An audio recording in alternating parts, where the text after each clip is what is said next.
The third day he rose from the dead. That is the line of the Apostles' Creed today, in which we are talking about Jesus, of course, overcoming sin and death, defeating death once and for all, and rising from the tomb.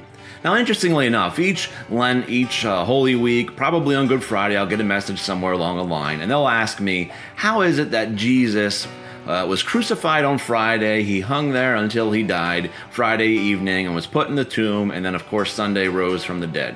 When I do the hours there, Friday night to Sunday morning, that isn't 3 days. That's certainly less than 72 hours. That's probably even less than 48 hours.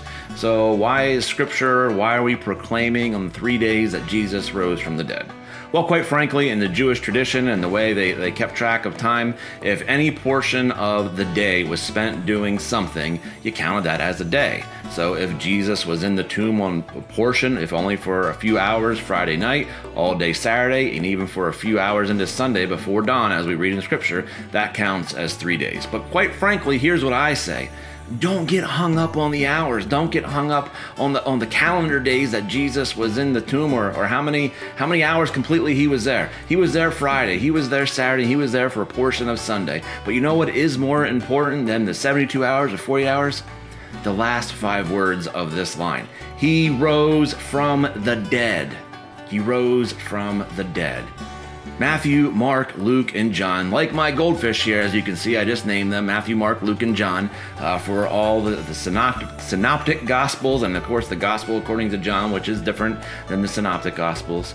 All of them still, even in their individuality, even in their own different intended audience, all 4 gospels proclaim the resurrection message. Let's take a look at what they say. From Matthew, he isn't here. He is risen from the dead, just as he said would happen. Come see where his body was lying. And now go quickly and tell his disciples that he is risen from the dead, and he is going ahead of you to Galilee. You will see him there. Remember what I have told you. The women ran quickly from the tomb. They were very frightened, but also filled with great joy, and they rushed to give the disciples the angel's message. And as they went, Jesus met them and greeted them. And they ran to him, grasped his feet, and worshipped him. From Mark, but the angel said, "Don't be alarmed. You are looking for Jesus of Nazareth who was crucified. He isn't here. He is risen from the dead. Look, this is where they laid his body. Now go and tell his disciples, including Peter, that Jesus is going ahead of you to Galilee.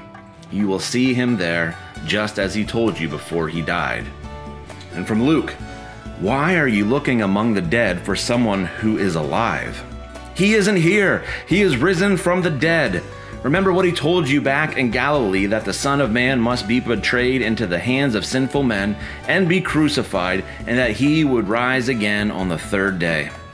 And finally from John, then Simon Peter arrived and went inside.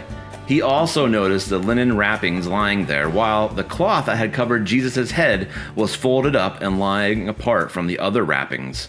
Then the disciple who had reached the tomb first also went in, and he saw and believed. For until then, they still hadn't understood the scriptures that said Jesus must rise from the dead. To me, this is the most important line of all the Apostles' Creed. The 3rd day he rose from the dead. If that isn't true, then our faith isn't true. If Jesus didn't rise from the dead, then he isn't who he says he was. He isn't God. All the other promises that he made, all that he taught us, all that God said throughout the scriptures, then it isn't true. It's an empty faith, but it is true.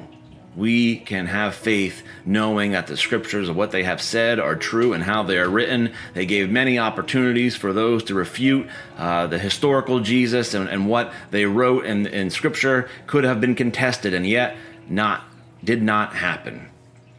This is the resurrection. This is Jesus overcoming death, overcoming the sin that had corrupted all of creation, and proving once and for all who Jesus says he was, that his words, the words of the prophet, the words of the Old Testament, the Hebrew scriptures, all point to God, all point to Jesus as being the Son of God, and that is who he says he is, and that God provided us a way for salvation. And the truth is that God's reign will be forever and ever on earth, and that we are invited to be a part of it because Jesus overcame death, because he was crucified, was put in the tomb for 3 days, and then rose from the dead. To that we all can say thanks be to God. Friends, I hope this finds you well, and may God be with you until we meet again.